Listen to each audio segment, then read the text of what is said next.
Hello, hello, hello. Not sure how many people we got in here yet, but happy May 4th to everybody. Just have a quick check here.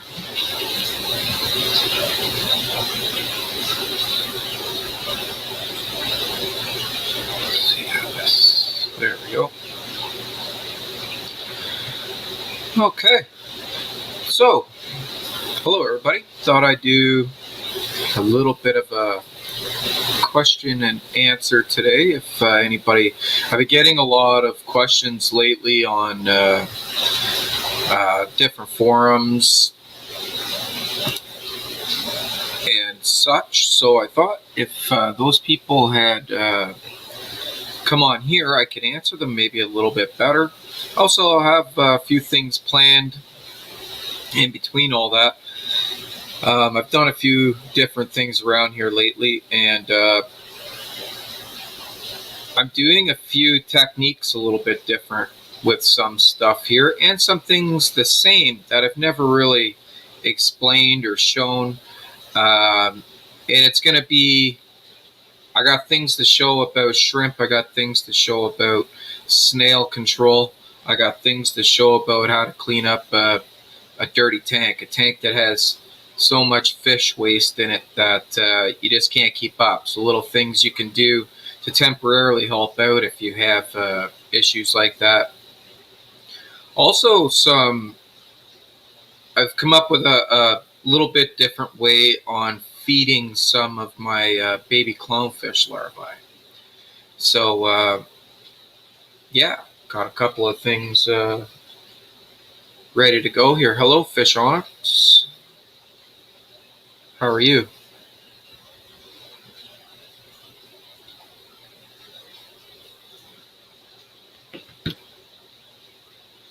Jason? Good to see you, man. Good to see you. Yeah, that's okay to lurk. Lurking's alright. I do that a lot. Like, I'm probably the worst for being on people's, like, watching people's live streams, because I never, unless I actually, like, schedule this time, I never really seem to have the time to sit down and, like, take a full hour or anything like that to actually watch a live stream. So I usually have it playing, and I'm in the background doing stuff around here. This fish room takes a lot of work. A lot of work. It's not like it takes a little bit of work. It takes an absolute lot of work.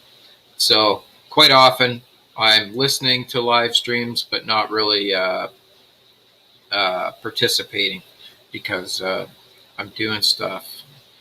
Jason from Fish Tropic. Good to see you, man. Good to see you. And I'm sure Jason from Redfish Bluefish is doing the same thing right now because he's got that neat little shop he started up. If you're, I guess that would be the Pacific Coast, Jason, where you are in the States, bringing in some super cool stuff.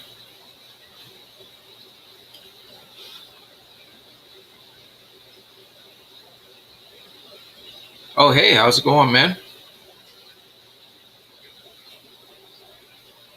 Well, there you go. There you go, for sure. For sure. Well, welcome. Welcome.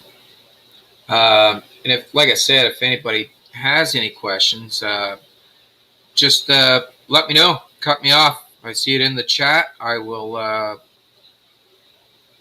definitely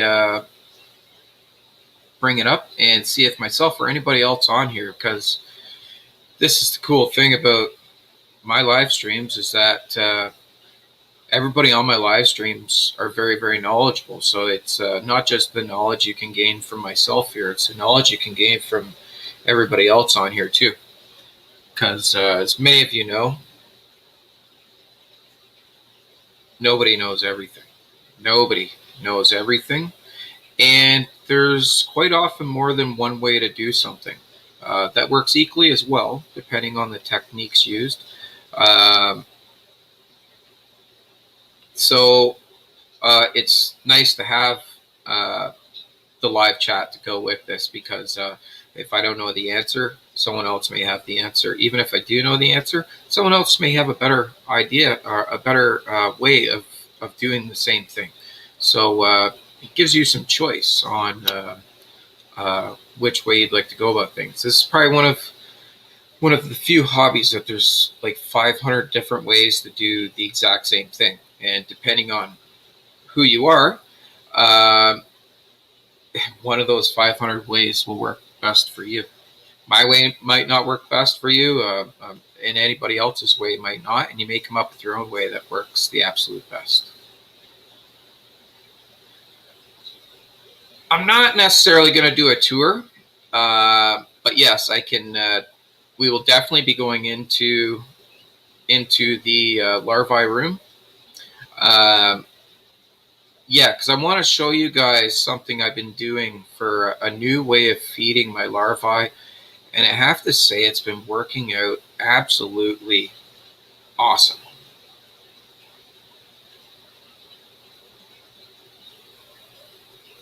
Hello, Against the Flow. Welcome, welcome. So what happened to this fish store? Well, this fish store, I believe you're referring to Tropical Gems, Jason, where I was working. I was working as a Fishroom manager at the store.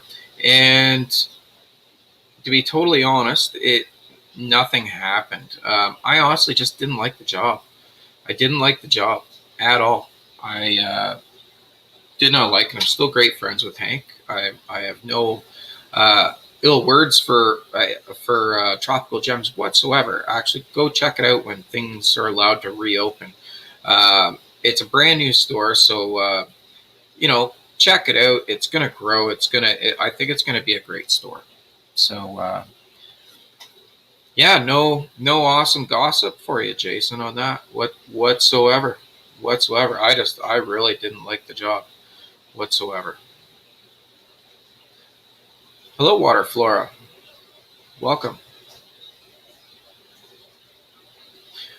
All right. So I think I have another camera on here, and I'll go mobile when we go into the larvae room and whatnot. But I wanted to show some of you guys and girls just how easy snail control can be. A lot of us have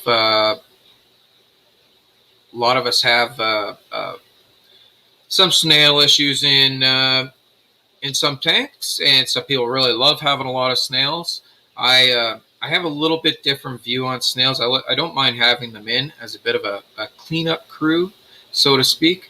But they do produce waste, and they do steal food from other fish that I'm trying to feed. So having a few around is great, and especially if you have certain fish that really enjoy eating snails, and you need a solid way to harvest your snails. Hey, Daniken, welcome. Thanks for coming out. Yeah, Jason, I figured before I got in too deep, just shut her down. I wasn't happy, so and you're extremely right as well. That was one of the issues I did have with it too. Is I was there a lot. It was consuming a lot of my time. Yeah, they will eat some eggs. You're extremely correct in saying that. Now, I have another camera. Hopefully it's working here. There we go. Hope everybody can still hear me fine. I'm sure you can.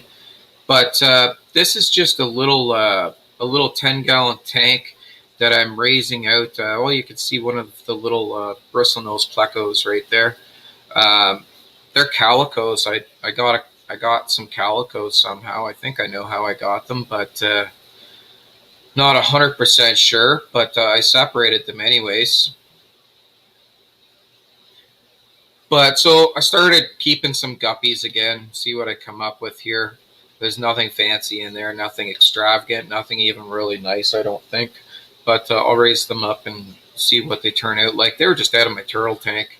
I put a pregnant female in there, and this is what happened. I have it in 2 other tanks now too. I did the same thing. But as you can see, I dropped a piece of zucchini in there. And the zucchinis to feed, the guppies will eat it, but it's mainly for the young ancestress in there. And it's raw. It's just raw.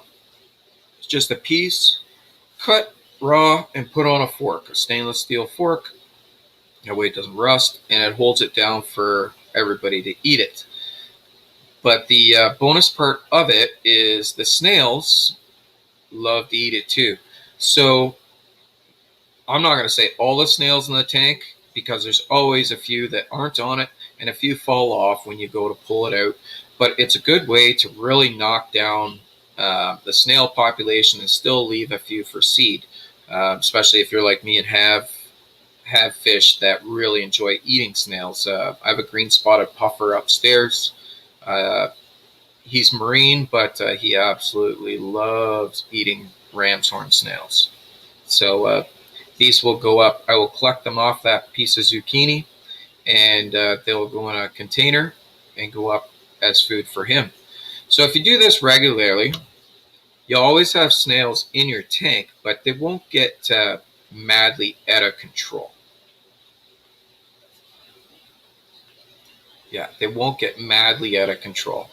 And like I said, I like to have a few around just to keep the population going, but I don't like having a lot because they actually produce, if you want to see how much waste a snail produces, do this technique and leave them in a small container of water for 2 hours, and you'll see all the waste that they produce in just that 2 hours. So they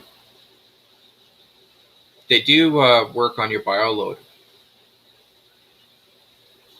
Definitely, they have an impact on your bioload. Yeah, same thing here. Same thing here, Jason. I have a 180-gallon tank here with assassin snails in it. And same thing, when I got extra, more than enough to feed the puffer, I throw them in here, and the assassins just destroy them. So if anybody was looking for a good way to get some snail control without going out and buying a trap, a snail trap, you can make a snail trap, and I make a pretty decent snail trap just out of a pop bottle. But I find this way works just as well, and you get some extra food for your fish at the exact same time. So that's what I wanted to show you guys about snail control anyways. Anybody have any questions they want to ask?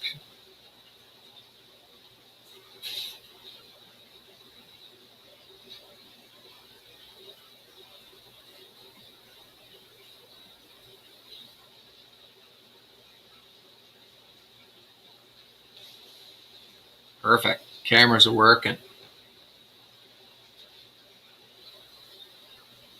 Hello, S. Welcome.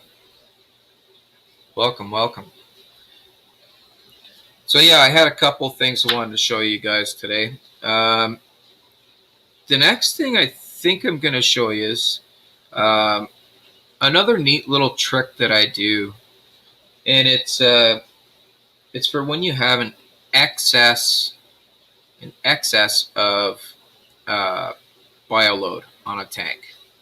No matter how many sponge filter, and I should add too, not running a mechanical filter. I run sponge filters on just about everything in here, due to the fact I have an air loop system and a good air supply and whatnot, and it's just the most economical way to run my fish room.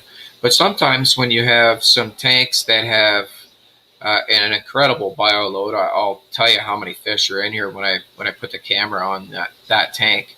But when you have an incredible bioload of fish, this is a really cool, easy thing you can do to help clean up some of that water column Uh, and not only the water column, if they're fish that kick up the bottom a lot, it'll actually just clean it up a lot. So just give me 2 seconds. I'm going to move the camera over so you guys can see exactly what I'm talking about, and we'll go from there.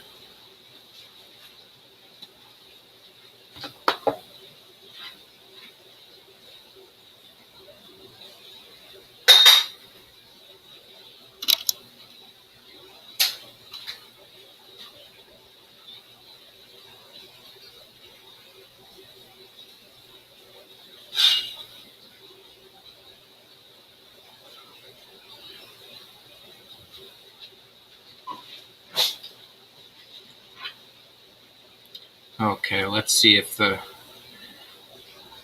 camera is positioned well. Not incredibly well. I'll fix that up.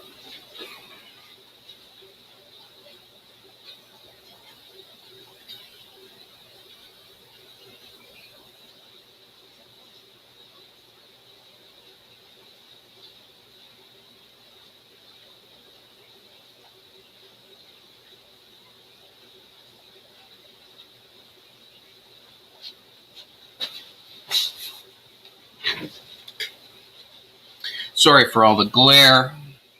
It's very difficult with all the lights down here to have glareless shots unless I shut down absolutely everything down here. Hello, Sandy. Hello, Sandy. Welcome. If you guys want to see some grandbaby plecos of mine, check out Sandy's channel. And she just did a video on breeding her green dragon short fin ancestress, and those were actually babies of mine at one point. So congratulations, Sandy. They look good.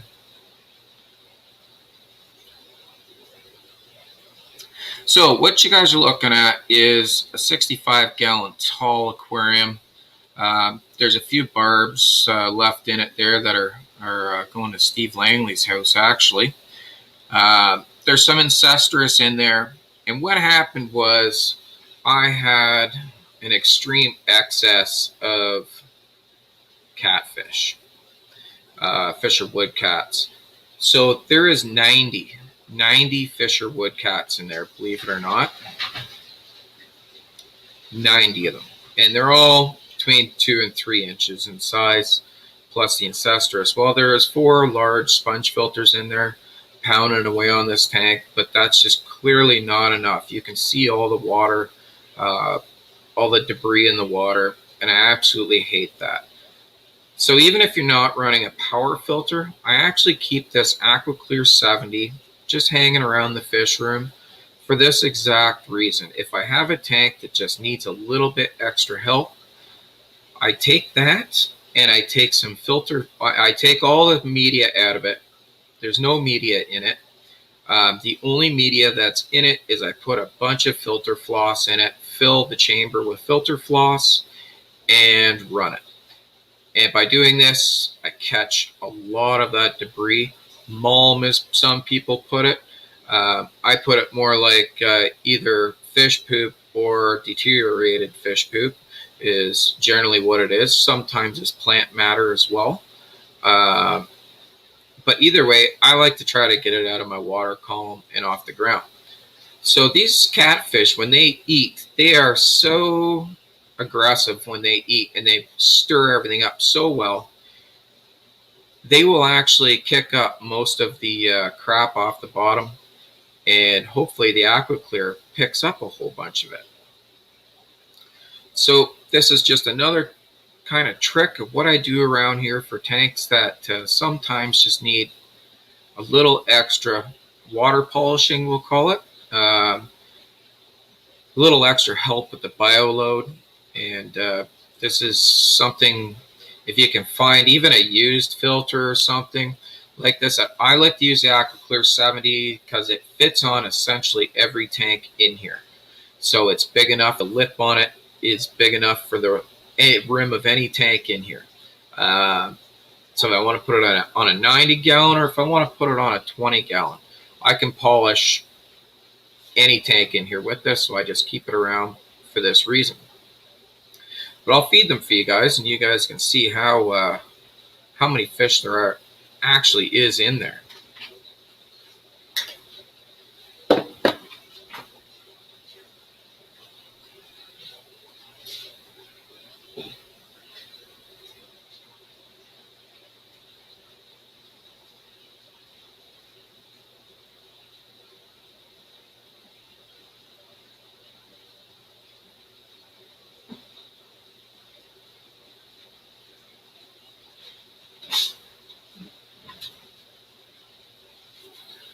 So what I just fed them was North Fin Bug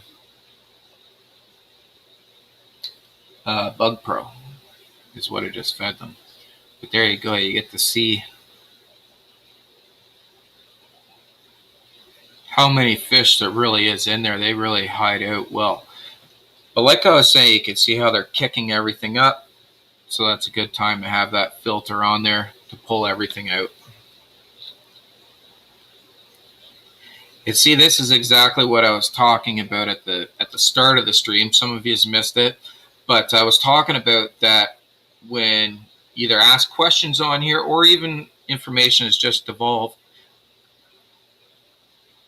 It's so much better on here sometimes because there is a lot of knowledgeable people on here. Just because I started the live stream doesn't mean all the information has to come from me. Because all of you are very, very experienced, so this is just a great way to share that information. As Jason from Fish Tropic here says, I would do powerhead and floss, and considers it easier. So there you go. There's another way to do the same thing.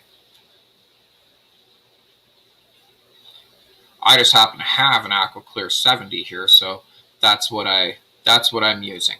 So that in mind, if you have a powerhead and you have floss, you can do the exact same thing, or a pre-filter on your powerhead, whatever. If you have an AquaClear 70 kicking around, or whatever size AquaClear, or any other hang-on back filter, you can do this as well. And it doesn't hurt nothing by mounting it on the front of the tank.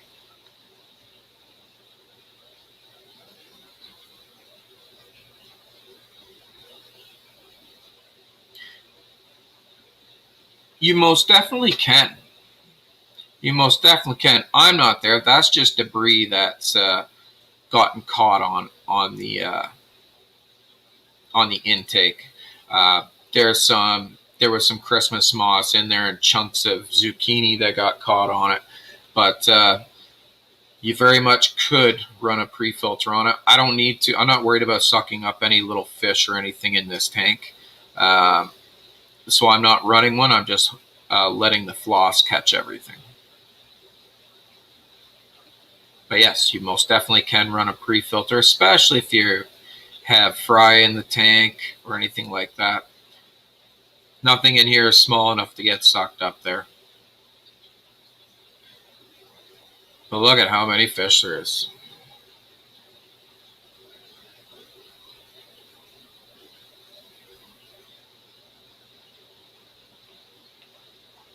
Exactly.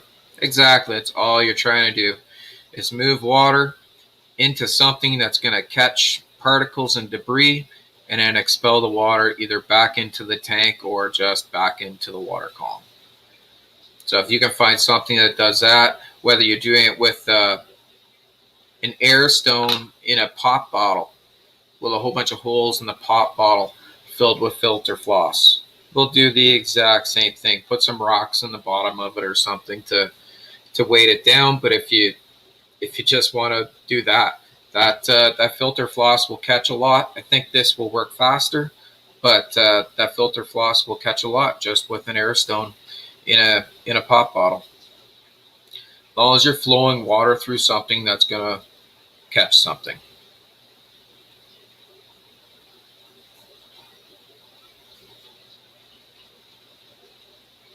Most definitely. If you actually like just dropped in a serious pump, most definitely.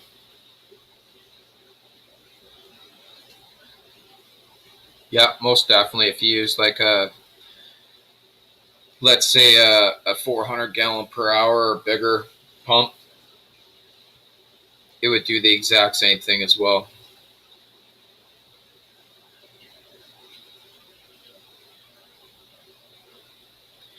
Yeah, even if you are changing water, right? Like it definitely helps. It helps with a with an issue like this tank, just so overstocked with a lot of fish that eat a lot and poop a lot. It's just, yeah, it's even if you change it a 50% water change every day, this aqua clear is actually going to take out more of that than the water changes are, because you're still leaving 50% of the stuff in there. So it's good to polish your water up a bit if you're getting an overpopulated tank as of this one. Hey Jeff, how's it going? Good to see you. Good to see you. Jeff's got some of my young green dragons as well.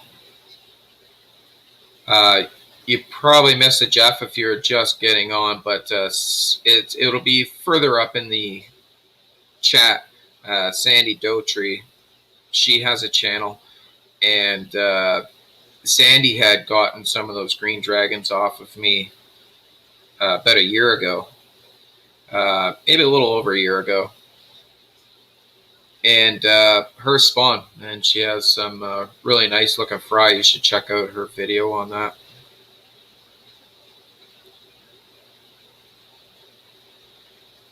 Hey, Maple Street. Good to see you. Good to see you. Also, everybody, check out Maple Street.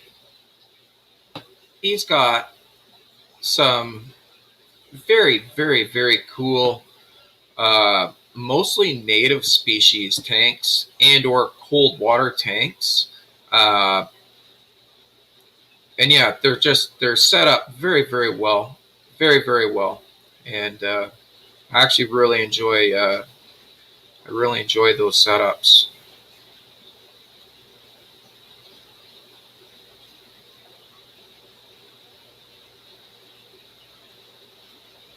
All right. All right. What else can I show you guys? What I wanted to show you without having to go mobile yet. I have an issue on my streams when I try to use my cell phone for going mobile, but still keeping my computer on. I'm actually on my computer right now doing this because I enjoy the layout of the computer better.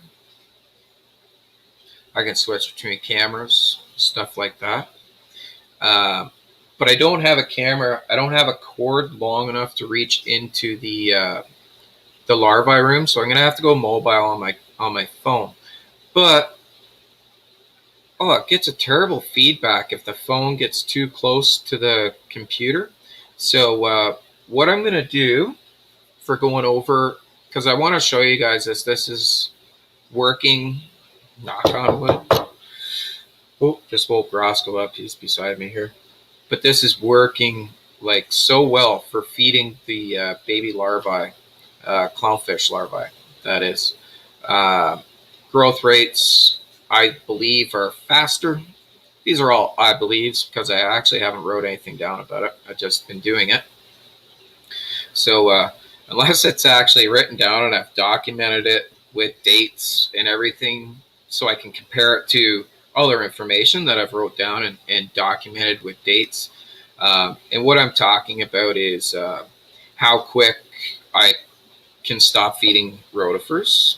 I'm talking, and when I say how quick, how old the larvae are getting from just being born to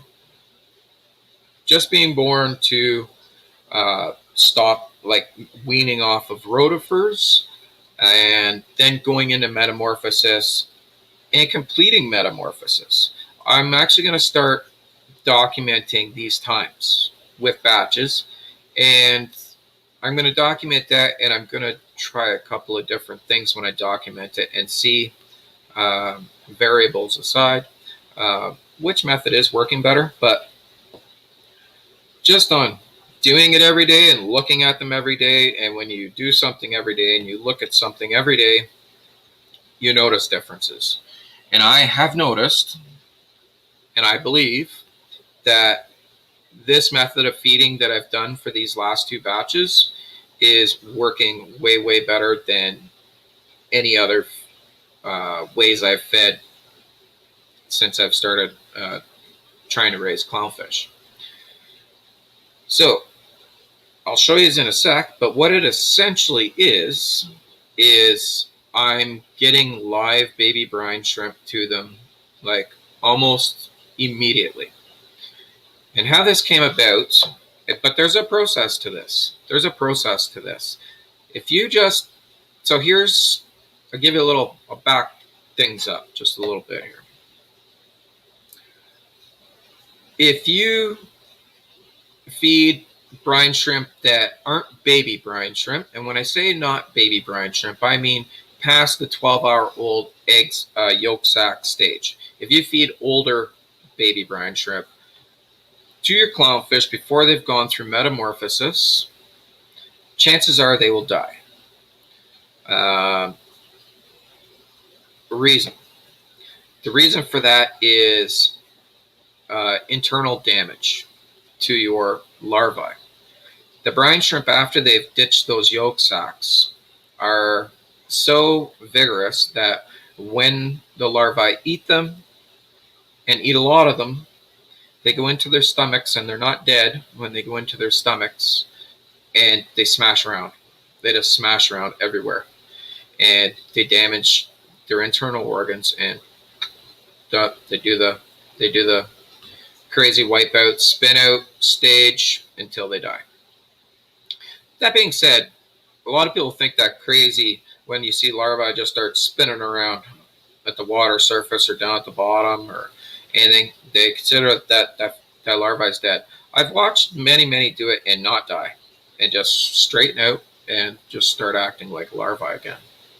But in the instance of feeding brine shrimp that is past that egg yolk, or like the yolk sac stage, past the really brilliant orange stage in color, there's a huge potential to kill your larvae. It has happened to me, and that's when I vowed, that's it, never feeding brine shrimp to clownfish again. 2 hatches ago, I've been doing terrible with my rotifers lately. I'm not doing well with managing them. It just seems like crash after crash after crash. So I was very low on rotifers. They did get some rotifers, but not as much as they should have. So I thought, what the hell am I going to do, right? I do have TDO, Chroma A, and I do feed them TDO basically from day 1 just to see them start eating. But fresh-born larvae generally will not eat a powdered food. Generally won't eat a non-live food. So I had enough rotifers to get them through like day 1, day 2, started getting thin. And this was only a really small batch of like 20 larvae. So I thought, okay. And I preemptively started hatching some brine shrimp just in case. Day 3, started giving them brine shrimp. But what I'm doing is I'm hatching brine shrimp. I'm putting it into ice cube trays, and I'm putting it in the fridge live. So I got this live brine shrimp in my fridge in ice cube trays, and I take a syringe and I just suck it out of one of the ice cube trays, and then I feed it. I make sure it's been in the fridge for a couple hours. So my theory behind this was I'm going to slow them down. I'm going to slow down their life cycle completely. So when I put it in the fridge and they're only sitting at like 4 degrees Celsius, whatever that is, Fahrenheit, I'm not sure. They're slow. They're still alive. They don't die. They stay alive, but they're like basically in a coma. Their life, everything is slowed down so much. They don't use that yolk sac, and they don't lose that yolk sac. And clearly they're not nearly as vigor as they were when they were at 78 degrees. And then also with the shock of going from 4 degrees into 82 degree water, slows them down just that little bit more, shocks them, and it gives the larvae some time to hone in their hunting skills and catch them. Yet they're still getting live food and they're still getting the full nutritional value of those brine shrimp. And it's been working very, very well. So, with that being said, I'm going to have a little sip here. And what I'm going to do is I'm going to log on to here.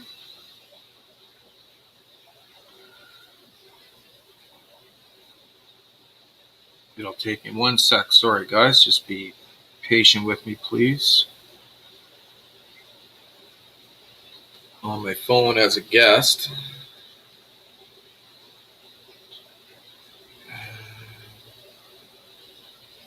Oops. Okay.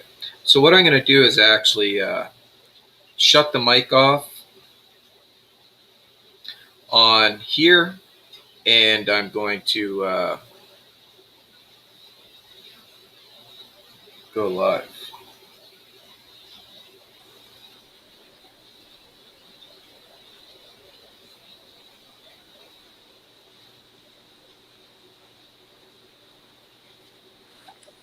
Hello. Well, there's that feedback. But anyways, if it's still hot. We do. 1 sec. I'm just going to mute. If I mute this, there's our feedback on. Sounds like it. Beautiful. Okay, I'm going to turn this around. Sorry, there's some chat here I didn't see as well. Give me, you guys are staring at my beautiful unfinished ceiling. I do sell green dragons sometimes. I don't have any for sale right now. Changed things up a little bit. Jeff says my half dozen green dragons are still only 2 to 2.5 inches. And you got a pea puffer yesterday. Cool. Pea puffers are very, very cool, man. Very, very cool. If your green dragons are 2 to 2.5 inches now, they'll start breeding anytime.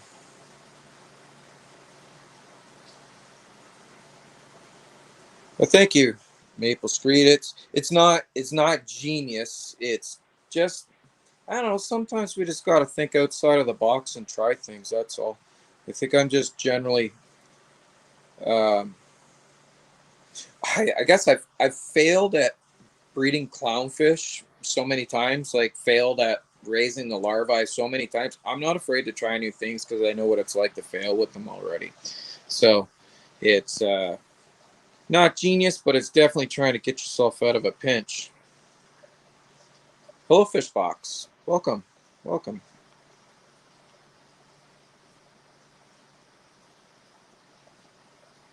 Okay. So we're going to spin this camera around.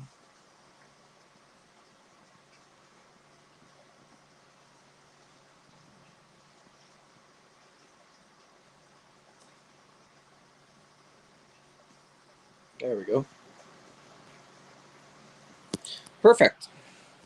Okay, so this is my, difficult to see, my rotifer brine shrimp area. So obviously a mixing station as well, and my fridge. Now, this is where, like, I don't know how I ever lived without a fridge and freezer in my fish room. Just saying. So I have a 10-liter container of RG Complete in there. This is all TDO. I ordered TDO from Reed Mariculture, but yeah, my clowns eat a lot of TDO. Keep everything in here. Zucchini for the plecos, that's more RG Complete. Brine shrimp. My open TDO bags. There's probably scary in here. Oh, that's some Omega-1 in there. Omega Complete or whatever it is from Reed. But this is my rotifer tank. It's not doing well. There's rotifers in there. but there's not a lot of rotifers in there. There's not enough in there to brag about, and I really need some in a couple of days, to be honest. Another rotifer attempt there.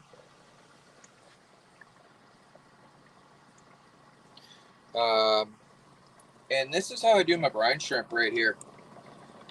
This is all the brine shrimp I need for doing everything I do. And I feed a bunch of guppies brine shrimp, and I feed the clownfish brine shrimp. I always have enough brine shrimp to get rid of. Like, I never have leftover. There's never leftover. Just air dry. This is one of the purchased kits that you attach a bottle to. I acquired it somehow. I honestly don't even remember. And this one's just one I made with a 2-liter pop bottle. So essentially how I do brine shrimp is I do this container right here. I have enough salt water over there on the rack. I just go over and get a scoop of marine water. I dilute it with just a little bit of RO water to tone it down just a little bit. And I mix my eggs and leave it here. Light stays on 24 hours. They stay about 75 degrees and they take about 20 hours to hatch. So it works out well. I keep 2 containers going.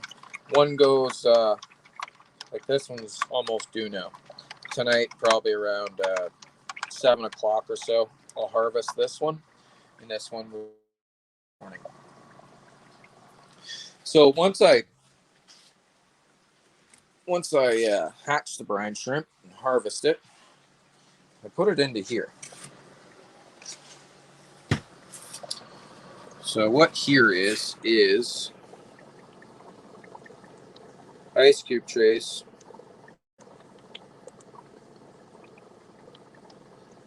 And as you can see, they're alive. They're very toned down, but they're alive. These ones, hey Rocco. There we go. We'll call you lurking, not kirking. Someone should look up, see what kirking is. It probably is something. But yeah, so they're toned right down. So I take that, check this, make sure it's pretty clean. But this is my syringe, and I literally, I don't know how to do this with the camera. I literally do that, just like so. Sometimes I do 2, depending on how thick the culture is. This is kind of dark in here, but I think you can see them all. But it is really, really easy. You take this and you go right through. You suck a little in. Now we're obviously doing this to a marine tank, so I'm not worried about putting that salt water from the brine shrimp in here with them. So now this is full of brine.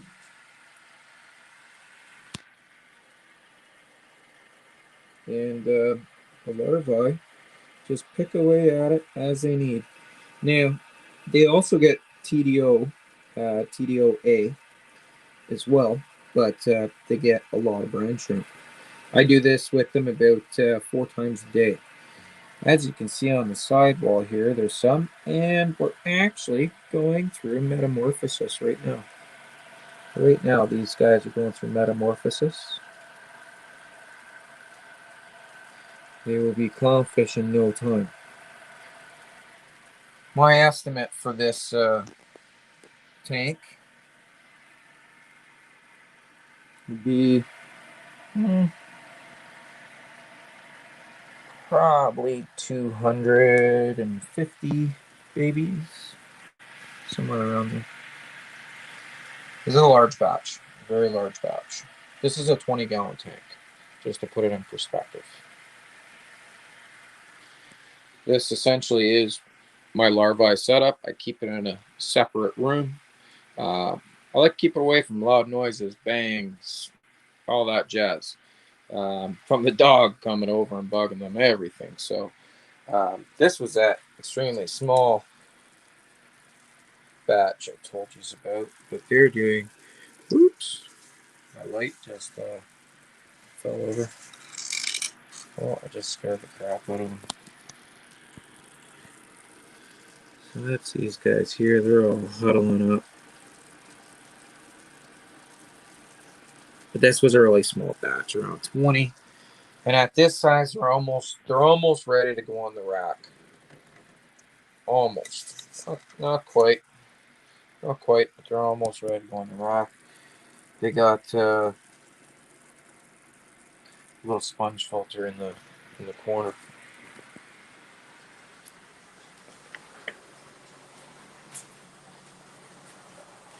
What's the average price for a small clownfish? Depends. Depends, Maple Street. Depends what you're after, right? If you're after like just a normal looking guy like this, I call that a fancy Ocellaris. Just because they're a little bit mocha, not the white guys, the orange guys. Um, they're just a little bit better looking than your average. They're about 30 bucks a piece, these guys. These guys are more like 50, 60 bucks a piece. In a pet shop, sometimes 80, 90. So I get quite a variety. I got a lot of kind of normal looking guys, and I got a lot of fancy looking guys in here. So that's totally based on design. Whether it's a pair, whether it's a single fish. Uh, like these pairs go for a little bit more just because they are bonded pairs, right? And for the most part, they're pretty fancy looking. I love these guys.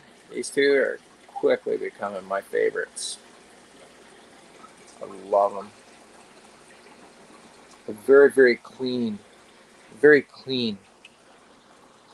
As you notice, they don't have stub noses either. And I'll give you a prime example of that. I bought this guy. I bought this pair. This isn't my breeding. Not saying there's anything wrong with this fish, other than he's getting beat up. His lady doesn't like him. But if you notice the stub nose, he's got a stub nose. Mine don't generally have stub noses from my breeding, and I like that. I think stub nose is maybe an indication of too much inbreeding. So, this guy's got a little bit of a stub nose, but not much. These guys no stub nose at all. This is a young pair of Wyoming whites. Same with these guys. You'll see no stub nose.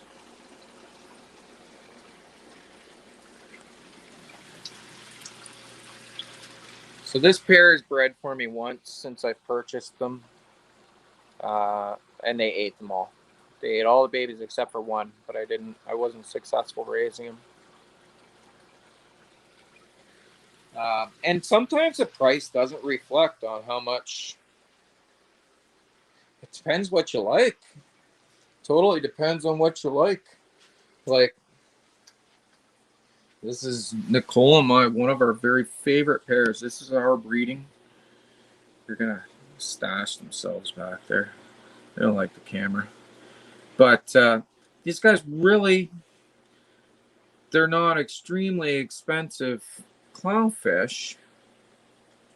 But I think they're absolutely gorgeous with their patterns and whatnot. These would be premium Picassos.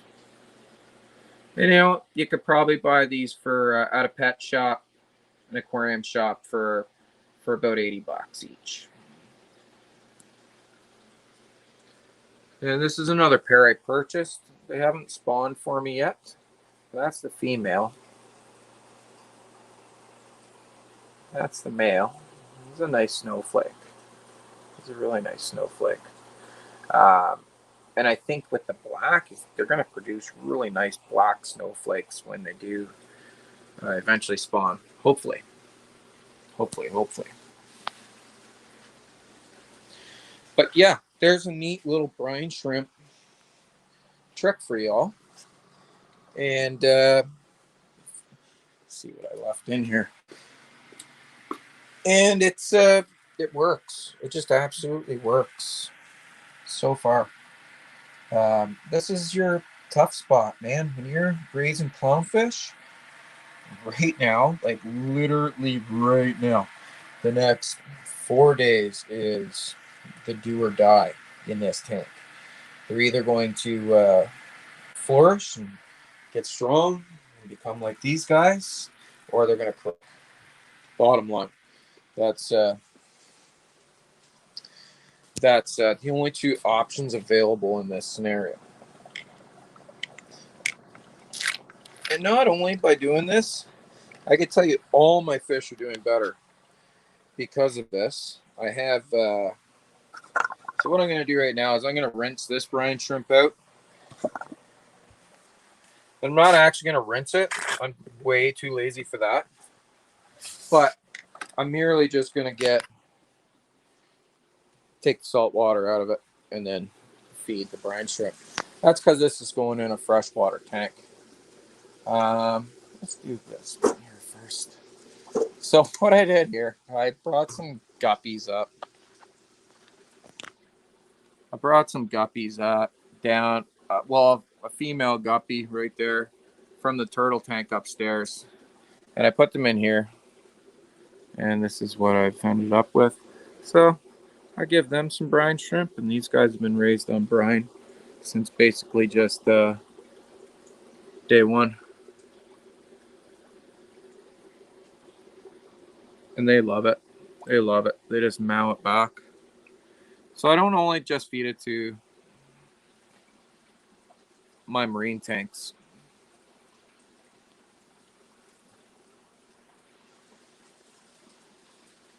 Thank you. Thank you. Yeah, I think that's why they call them clownfish, because they clown around. That's all they do. That's all they do. When they swim wherever they want. And when you see them with an anemone, it's even more so the dance. Yeah, they're they just do whatever they want. And very, very good eaters for the most part.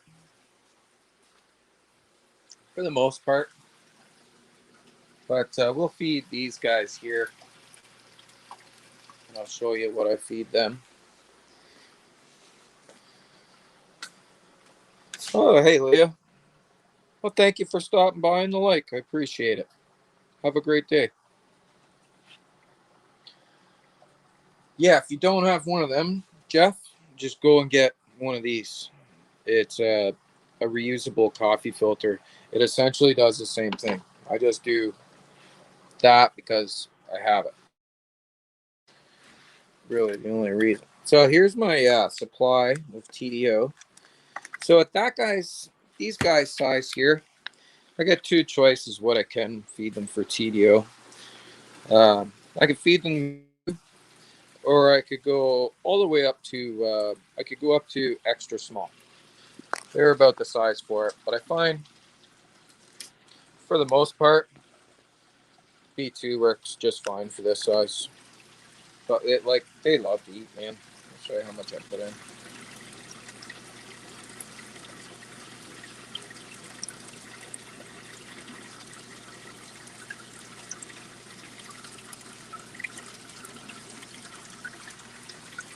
And they will polish it all.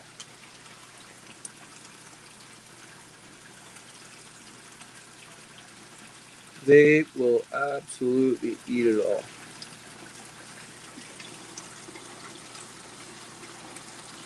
Very good eaters.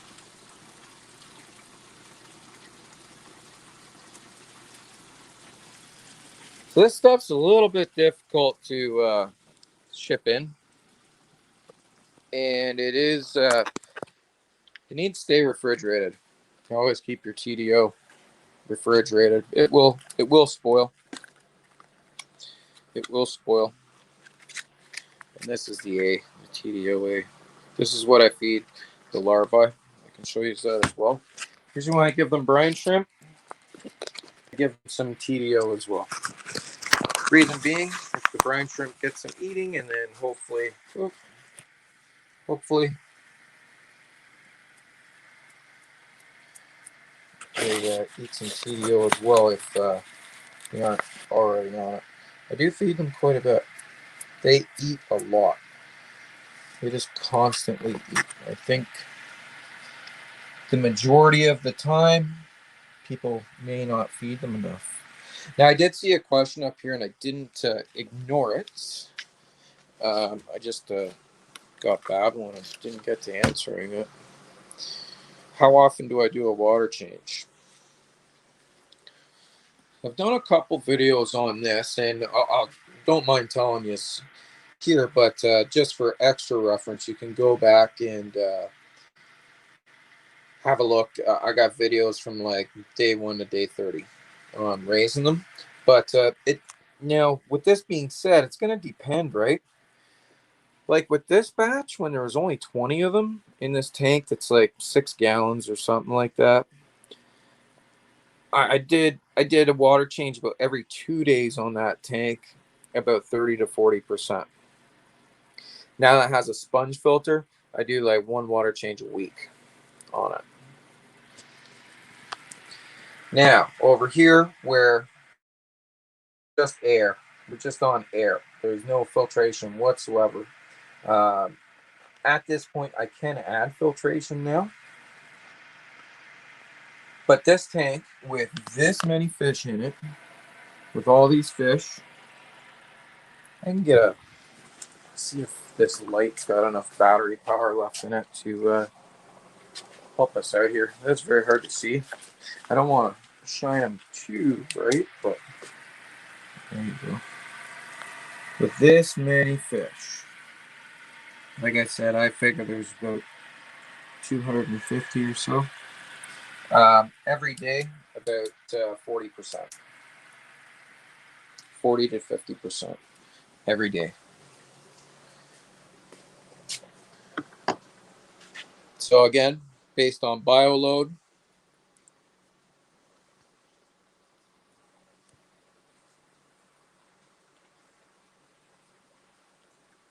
well, thanks for stopping by, Sandy. Appreciate it. Appreciate it. Jeff says, I have such a wide variety of live foods that I find baby brine shrimp the most pain in the ass to harvest. Vinegar eels, blockworms, grundle worms, and Daphnia cultures. Now, when you say that, how, like, you don't find Daphnia a pain in the ass? I find it is when it all dies. And it does die quite often. Quite often, those cultures crash as well. The most pain in the ass for me, so all I'm doing here is there's a little bit left in the tube. And I just give it to these guys here. The biggest pain in the ass for me is rotifers. I find brine shrimp so easy to harvest. So easy to harvest. Literally takes almost no time out of my day. Now that being said, I can understand where you're coming from, Jeff, because you don't have marine tanks. So you have to mix some salt water and stuff like that, where I just go and scoop out a bit of salt water and carry on with my day. So much easier for me than it is for you to do brine shrimp. But it depends on how you're going about it too. Sorry guys, I'm just going to set up this because I'm going to sit down and talk in a minute. Yeah, I don't know. I guess everybody has their own gig, on what works well for them.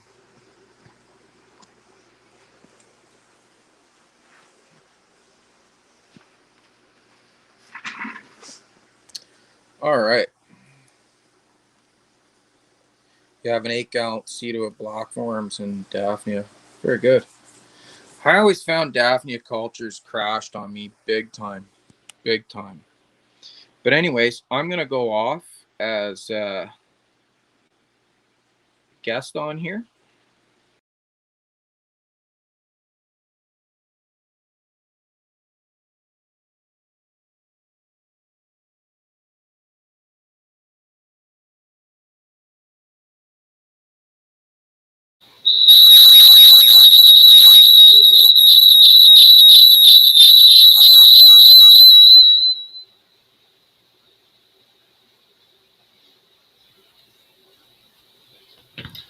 Okay.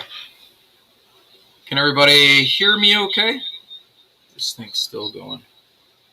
I guess I have to...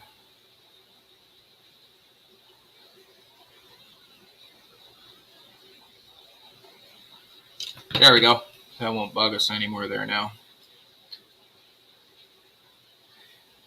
Well, that's good, Jeff. It's sometimes when it crashes hard.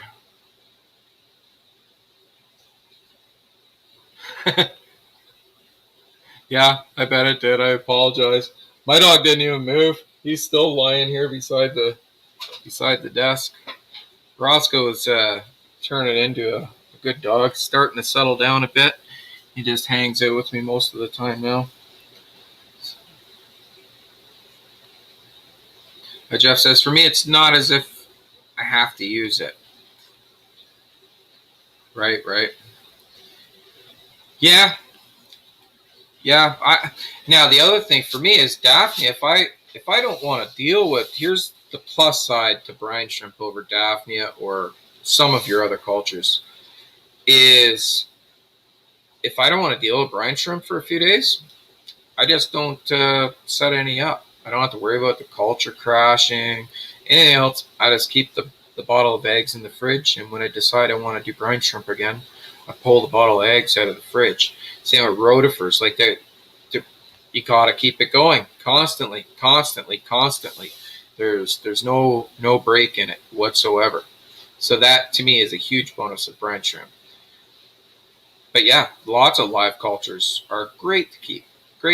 And fish absolutely love them.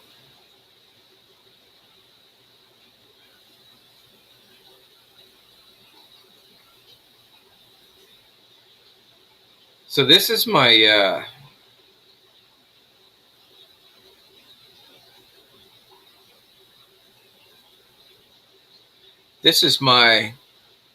Caradina crystal red tank. It's thriving. Like, I guess thriving's not even the word. It's just a constant explosion. As you can see, the water is not as clear as it really should be. But there's also probably 500 shrimp in that tank. In a 20-gallon tank. Excuse me. So with 500 shrimp in a 20-gallon tank, it's really hard to keep. And a pleco, apparently. I didn't even know I still had a little fella in there. There's a little green dragon for everybody.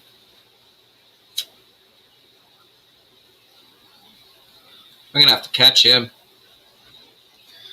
But anyways, it's I checked my water parameters. Everything is fine. I think just with the amount of shrimp in there, it just causes just a little bit of... Oh, thank you. Hey, Brian. Thanks for coming out. Thank you, NZ. Thanks for coming out.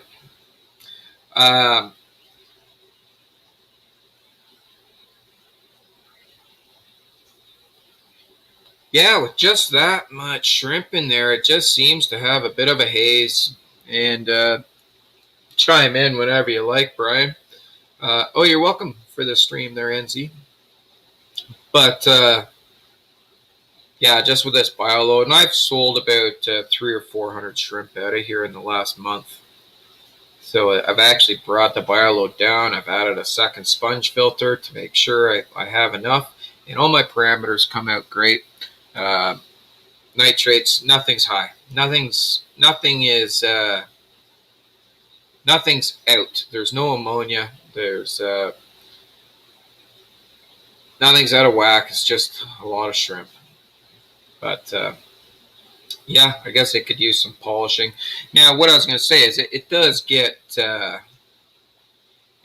water changes. One thing that I know about shrimp,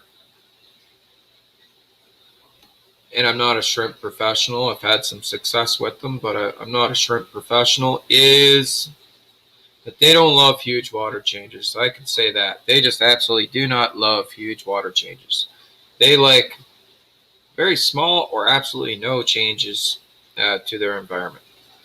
So, especially with Caridina shrimp. So with these guys, I do about 20% a week, 25% of the week, a week on them. And but I got that haze, so I'm just gonna keep selling some shrimp out of this tank. I just sell them wholesale out of this tank. I sell them at least 50 shrimp at a time. That's a minimum purchase, is 50 shrimp, just because I hate just going in this tank to get out 5 or 6 shrimp or whatever people want. So if people want shrimp from me from this tank, it's I sell them very reasonable at a wholesale price. And yeah, that's how I do it, and it seems to be working. It's a lot easier just to go in and, like, if you see the plant foliage, I'll pull the camera back a bit so you can see the whole tank a little better.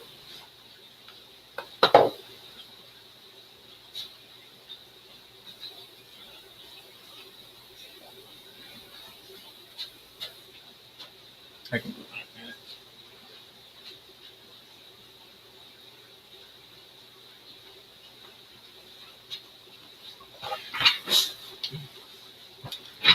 So yeah, it's planted thick, right from the front right to the back.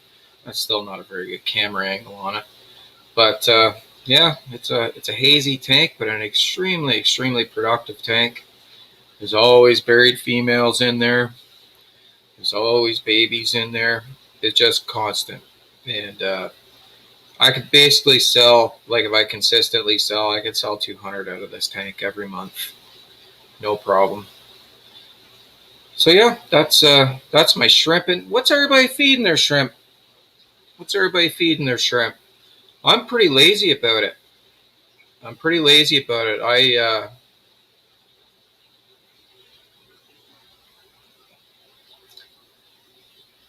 on this tank once a week, 25%, 5 gallons. That's a 20-gallon tank. Maybe I can up it a little bit, but I don't like disturbing them that much. I'm pretty good at getting my mix right to keep my TDS exactly where I like it, but I really don't like to do water changes any more frequently on that tank. These tanks here, my shrimp tanks, Jeff, they stay at about 73.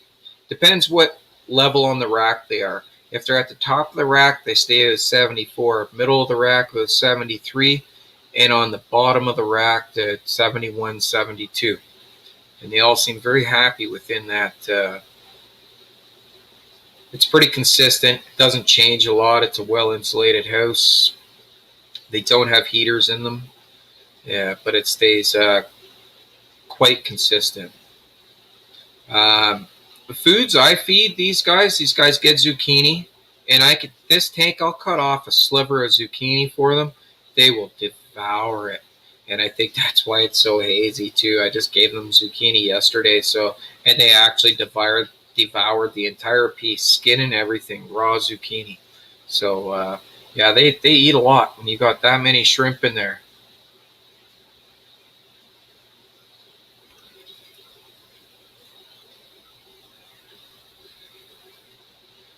But it's been pretty consistently hazy lately. So the bottom line is I got to bring the bio load down on the tank a bit. I've let it get a little bit high in there, a little overcrowded. Yeah, that's why you have Neos. Yeah, Neos. There's a lot of really neat Neos.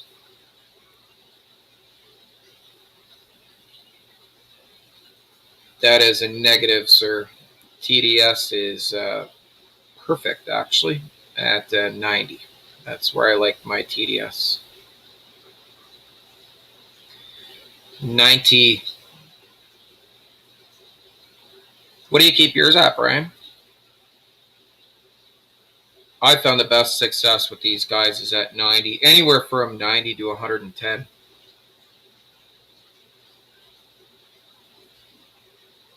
Yeah, those are cool, Jeff. I like the black rose. if I was going to get Neos again, that's what it would be.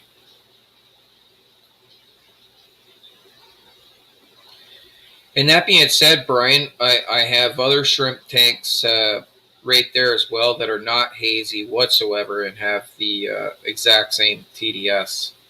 I'm pretty retentive about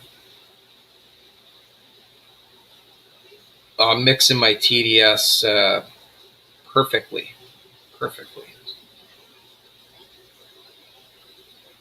Yeah. So there you go again, people. Different strokes for different folks.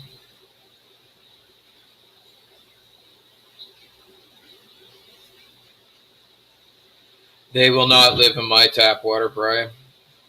No way, no how, never. My tap water here has gotten even worse, and I'm on municipal water. And get ready, hold your hats, everybody. My municipal tap water here runs anywhere from 420 ppm to 500 ppm. Last week I had a spike in my municipal water up to 500 ppm.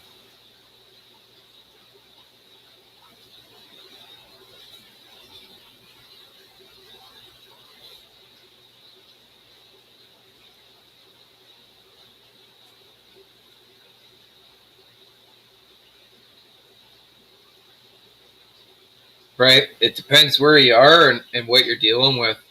So for my shrimp, I run everything RO. They get no straight water from my tap whatsoever. They get RO and they get remineralized. I use the salty shrimps.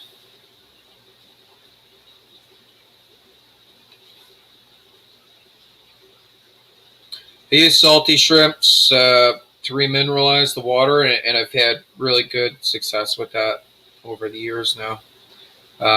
And yeah, I see what you're saying there.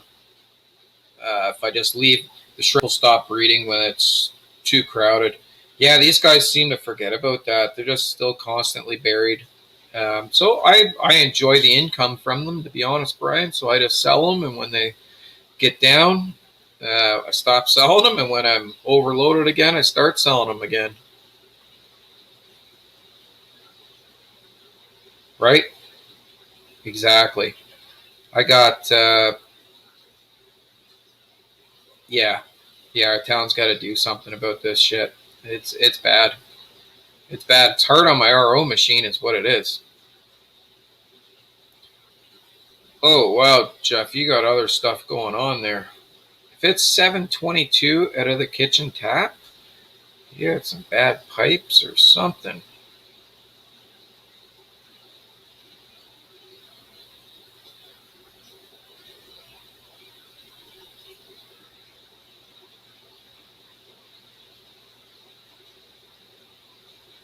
Yeah, it's a very prolific tank. And I don't change nothing. I don't even, to be totally honest with you, do much maintenance on it at all except for water changes. I hack all the plants back once in a while when they all reach the surface and there's no room in there. Um, but yeah, it's a very prolific tank and well established now, and I quite enjoy it. So I just like I said, every month or so I sell 100 or a couple hundred shrimp out of it, and it just continues to go like this. Like I said, the only thing I haven't liked lately, and that's why I know I have too many shrimp in there right now, is she's gone a little bit hazy. Yeah, Chevy, I think Sandy already had to go.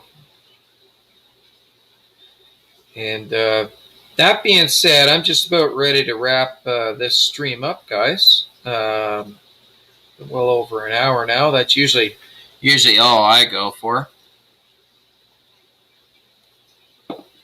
I'm an hour person. But yeah, any more comments or questions? We can hang around for a few more minutes here.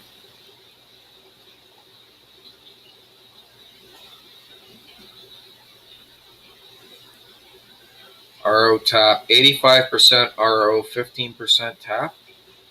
Wow.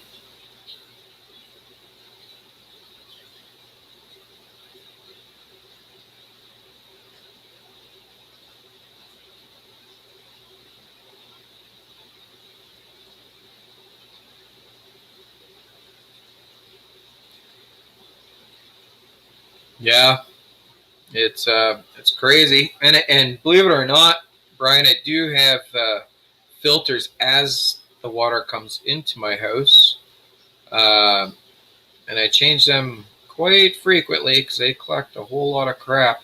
But this end of the city of Aurelia is a newer subdivision, and we're on a well. There's three different water supplies in Aurelia, and we're on a well over here. And yeah, the water is just ridiculously hard. They really got to do something about it. It's fantastic if all as I did was African cichlids. It would be fantastic, but I do so little with African cichlids, and I do so much with RO water now. Uh, it makes my life a little more difficult. I am getting in the market here for a new RO machine, though. The my RO machine is 100 gallons per day, which does not produce 100 gallons per day. So everybody always remember that when you're purchasing an RO unit, basically depend on half of what they tell you. Most RO units, like if you're a 100 gallons per day unit, chances are it produces about 50. So my next unit, I think I'm going to go for 1,000 gallons per day unit. I want it to basically be on demand. On demand.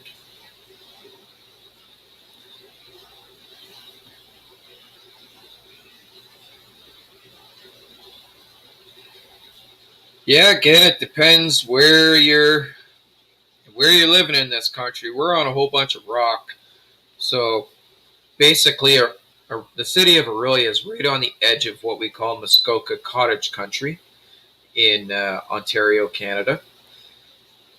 So it's granite.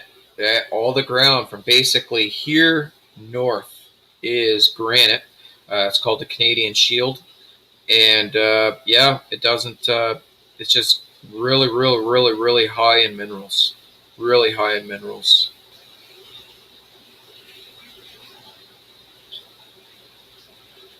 Right? Yeah, I basically want RO on demand. When I want RO, flip the switch and make some RO. That's one of my biggest holdups in the fish room. If there's any huge downfall in this fish room, is that my RO is too slow, and sometimes I'm waiting for RO water. I don't have a big enough storage compartment, and I don't have a fast enough input.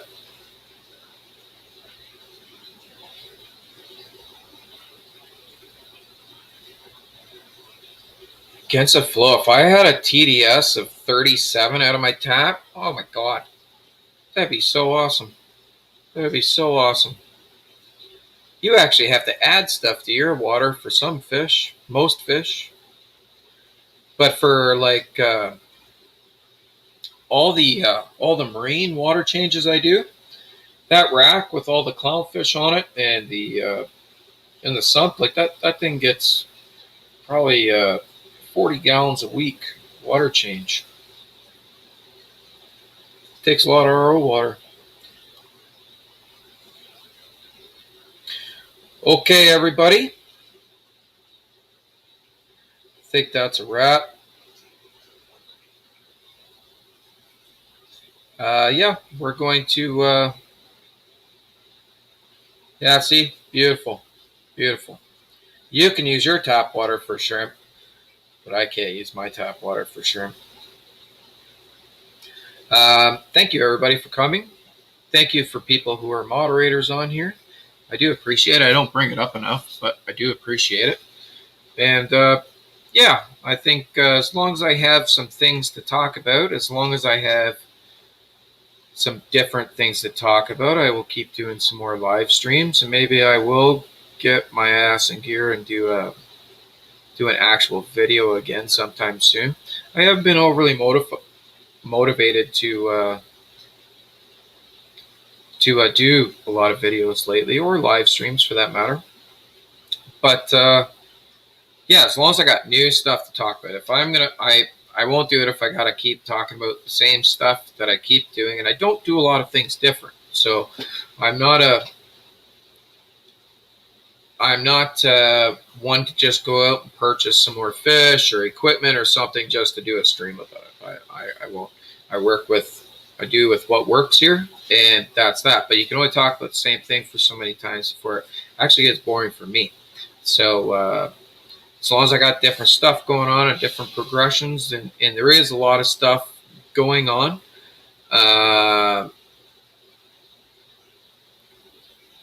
It's yeah, I'll keep doing them as long as I got new stuff to talk about. So and as long as you guys keep bringing me some questions and whatnot and participation, I really do enjoy it. So thank you everybody who was lurking today, everybody who showed up and participated, and all the rest. I appreciate it, and we will talk again soon. Take care, everybody. Bye for now.